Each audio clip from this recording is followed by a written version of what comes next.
Pix 11 News, the only cameras inside the art factory to uncover unauthorized dwellings filled with families working for the wedding venue in exchange for housing. After Pix 11 made calls to Paterson's mayor, the director of Health and Human Services came down with a team of inspectors and is moving the residents into temporary hotels.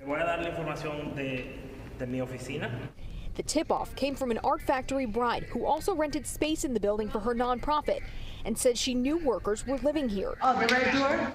She says she saw the venue's owner, David Garcia, on the premise Thursday. He wouldn't look at any of us. He wouldn't talk to us. He met lawyers there. 2 weeks ago, Renee Finock says she paid for her May wedding in full, as well as a few months' rent.